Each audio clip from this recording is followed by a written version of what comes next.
We want to bring you some breaking news this morning. Sources confirming to WBZ that Baby Doe has been identified. This is after almost 3 months of investigating. We want to bring in the I-Team's Leamanczyk, who confirmed this for us this morning. Lauren, what can you tell us about this investigation? Well, as you know, this was an investigation that spanned the entire country, really. There were billboards. Samples were sent away to labs all over. Well, last night, finally, a search warrant was executed in Mattapan. That's in Boston.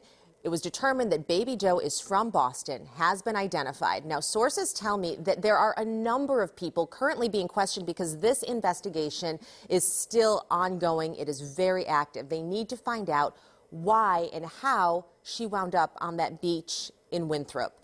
And so at this point, we do know that one person was taken into custody, but others are still being questioned by police as they try to get to the bottom of what happened here. One of the difficult things here was there never was a cause of death on Baby Doe. No obvious signs of trauma. She appeared to have been taken care of and loved the way that she was. That's what law enforcement said, the way she was left on that beach. She was dressed. She was wrapped in a blanket. And so with that, it didn't give them a lot to go on. But what we now know is that she's been identified. She is from Boston. There was a search warrant executed in Mattapan, and now there are multiple people currently being questioned. Now, as for Winthrop, the Winthrop connection, that is still a little unclear as to why she was left there on Deer Island.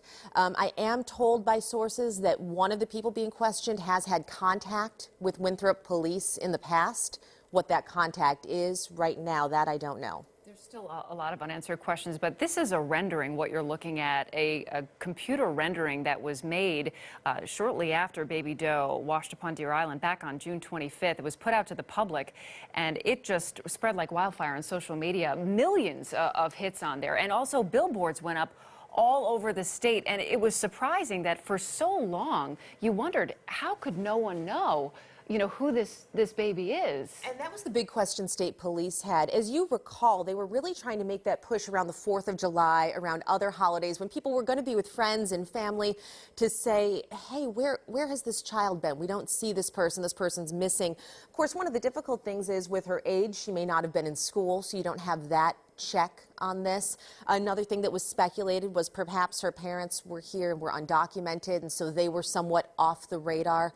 We don't know the answers to those questions yet, but yes, this was a tweet that did, just you put, spread like wildfire, millions of shares on Twitter, on Facebook, those billboards, and people all over the country were wondering who Baby Doe was. And then recently we learned through that testing, they were able to determine that she was from New England. They were able to test some of the chemicals, some of the fibers on her body, in her hair, to know that she had been in this area. And now, narrowed down even more, we know that she was from Boston. That search warrant executed in the Mattapan neighborhood. And anybody who sees her face, any parent, it pulls at your heartstrings thinking, how could something like this happen? A beautiful little girl in that picture was just so lifelike that I think it really made people stand up and take notice. And this is coming about a week and a half, 2 weeks after the renewed push to identify Baby Doe, and we now know that she has been identified, and there's still a lot more questions as far as how she died, who her family was, things like that, right? A lot more questions. The last I heard, talking to sources, they still didn't know a cause of death. So that's one of the big questions that they're going to have. As I mentioned, they are interviewing a number of people right now. We're expecting a news conference from the district attorney later this afternoon, so we're going to get a chance to ask all those questions. Okay, Lauren Leamanczyk from the WBZ I-Team, thank you so much for confirming this for us. Again, one person in custody. Baby Doe has been identified. We'll bring you new information as soon as it becomes available. Of course, tune in for our newscast, the WBZ News at noon. Have a good morning.